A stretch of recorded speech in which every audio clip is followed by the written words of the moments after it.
সম্প্রতি অন্তর্বর্তীকালীন সরকারের তথ্য উপদেষ্টা মাহফুজ আলম তার ফেসবুক পোস্টে ইসলামী ছাত্র শিবির ঢাকা বিশ্ববিদ্যালয় শাখাকে উগ্রবাদী মবস্টারদের উত্থানের জন্য দায়ী করেন। তার এই মন্তব্যকে মিথ্যা, ভিত্তিহীন ও উদ্দেশ্য প্রণোদিত উল্লেখ করে তীব্র নিন্দা ও প্রতিবাদ জানিয়েছে ঢাকা বিশ্ববিদ্যালয় শাখা ছাত্র শিবির। মঙ্গলবার 11 মার্চ রাতে গণমাধ্যমে পাঠানো বিজ্ঞপ্তিতে এই প্রতিবাদ জানানো হয়। ইসলামী ছাত্র শিবির একটি আদর্শিক ছাত্র সংগঠন, যার সবসময় নৈতিকতা, জ্ঞান ও শান্তিপূর্ণ গণতান্ত্রিক মূল্যবোধে বিশ্বাসী। জুলাইয়ের ছাত্র জনতার গণ অভ্যুত্থানে ঢাকা বিশ্ববিদ্যালয় ছাত্র শিবির পরিকল্পনা, রাজপথের আন্দোলন ব্যবস্থাপনা সহ সব বিষয়ে সংযুক্ত থাকার প্রমাণ দুনিয়াব্যাপী সমাদৃত হয়েছে।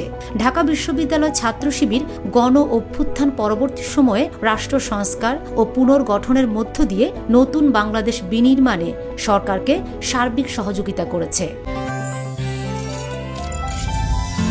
গাজী গ্যাস স্টোভ, রান্নায় আনে শিল্পের ছোঁয়া। ঢাকা বিশ্ববিদ্যালয় শাখা ইসলামী ছাত্র শিবিরের সভাপতি SM ফরহাদ ও সেক্রেটারি মহিউদ্দিন খান এক যৌথ বিবৃতিতে বলেন, মাহফুজ আলমের মতো একজন দায়িত্বশীল ব্যক্তির কাছ থেকে এই ধরনের মিথ্যা ও ভিত্তিহীন মন্তব্য অত্যন্ত দুঃখজনক। আমরা এমন মন্তব্যের তীব্র নিন্দা ও প্রতিবাদ জানাচ্ছি। জুলাই পরবর্তী বাংলাদেশের দায় চাপানো ও বিভাজনের ফ্যাসিবাদী রাজনীতির পুনরুত্থান চায় না ছাত্র সমাজ।